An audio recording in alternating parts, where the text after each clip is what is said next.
Today, we're diving into incoming webhooks, a powerful feature that allows external systems to send data directly into Expedify. We'll explore how to set up these webhooks, enabling seamless data integration from platforms like Stripe, Typeform, and Odoo, ultimately automating your workflows. This lesson provides a comprehensive overview of incoming webhooks, divided into two key parts. First, we'll cover the setup process, creating the webhook within Expedify settings, copying the secure URL, and understanding the various methods external systems use to send data. The second half focuses on the workflow integration, demonstrating how to configure a Webhook Trigger to receive this data and process it, for example, by creating new contacts in your CRM. This end-to-end guide covers every aspect of the incoming webhook story. To manage your webhooks, navigate to Settings, then Webhooks, and select the Incoming tab. Here, you'll find a clear overview of your incoming webhooks, distinct from the outgoing ones we'll cover later. Each webhook is secured with a secret, which external systems use for authentication, either in the Webhook secret header or as a query parameter. You can see existing webhooks, like the Odoo new lead example, along with their URLs, authentication hints, and request statistics, including total requests and activity over the last 24 hours.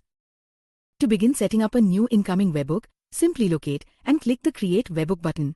This prominent orange call to action is positioned in the top right corner of the webhooks interface. Clicking it will open a modal window, allowing you to define the specifics of your new webhook and integrate it into your Expedify environment. When creating an incoming webhook, you'll primarily focus on three key fields. The webhook identifier forms part of the URL, requiring lowercase letters, numbers, and hyphens for clarity. The display name provides a user-friendly label for your team to identify the webhook in dropdowns, while the description serves as a helpful reminder of its purpose for future reference. Ensure the active checkbox remains selected, then click Create to generate your unique webhook URL and its associated secret. After creating your webhook, the most crucial step is to copy its URL.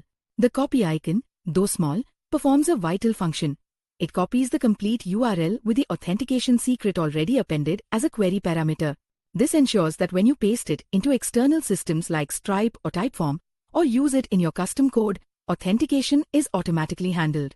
For situations requiring the raw secret, such as for an HTTP header, the eye icon allows you to reveal it. Always copy the URL directly from the UI to avoid errors. Every incoming webhook is secured with a unique secret, typically starting with WHSEC_in_. You have three primary methods to send the secret, depending on the capabilities of your sending tool. The easiest is as a query parameter, which is automatically included when you copy the URL. Alternatively, for a cleaner approach, you can send it as an HTTP header using Webhook secret. The third option is to embed webhook_secret directly within the request body. Only one of these methods is required for successful authentication. Note that for services like Stripe and Razorpay, it's best to keep the secret in the URL for proper authentication. Incoming webhook data can originate from a wide array of sources. Form tools like Typeform, Jotform, and Google Forms allow you to paste your webhook URL directly into the Send to Webhook settings. No-code platforms such as Zapier, Make, and N8N enable you to add a webhook HTTP step configured for post requests. Payment providers like Stripe and Razorpay offer dashboards where you can register your webhook URL. For custom solutions, your own code, whether using JavaScript fetch, Python requests, or PHP curl, can post JSON data to the URL. A quick sanity check can be performed by pasting the URL into Postman or running a curl command from your terminal. Once your webhook is registered and ready to receive data, Expedify processes this incoming information through a workflow. This example workflow illustrates a common scenario with two nodes, a Webhook Trigger on the left and a CRM Manager on the right. The Webhook Trigger actively listens for HTTP requests sent to your webhook. Upon receiving data, the CRM Manager then utilizes this payload to perform an action, such as creating a new contact. This specific workflow, aptly named Webhook Odoo to Expedify, demonstrates how data from Odoo can automatically generate CRM records within Expedify. To configure the Webhook Trigger node within your workflow, simply double-click it. This action will open the Trigger's settings panel, allowing you to specify which incoming webhook this particular workflow should listen to.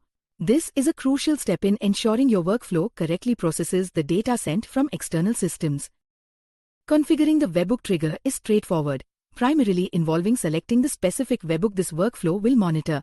Once chosen, the webhook's URL, its current status, total request count, and recent activity over the last 24 hours will be displayed. An important feature to note is that a single incoming webhook can activate multiple workflows. This means the same incoming request can fan out, triggering every workflow configured to listen to that particular webhook, allowing for versatile automation, such as creating a CRM lead and simultaneously sending a Slack alert. To link your workflow to an existing incoming webhook, click the Select Webhook dropdown menu. This action will reveal a list of all the webhooks you have previously created and configured within Expedify settings. The Select a Webhook dropdown displays every incoming webhook you've established in Expedify.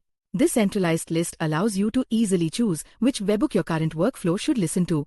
For instance, if you've created an Odoo new lead webhook, it will appear here, ready to be selected. If you had multiple webhooks configured, they would all be available for selection, enabling you to precisely control which incoming data triggers this specific workflow. Once data arrives via the webhook, it becomes accessible within your workflow as variables. Each field from the incoming JSO payload can be referenced using a clear syntax, such as Webhook Trigger egg.payload.email or Webhook Trigger egg.payload.first_name.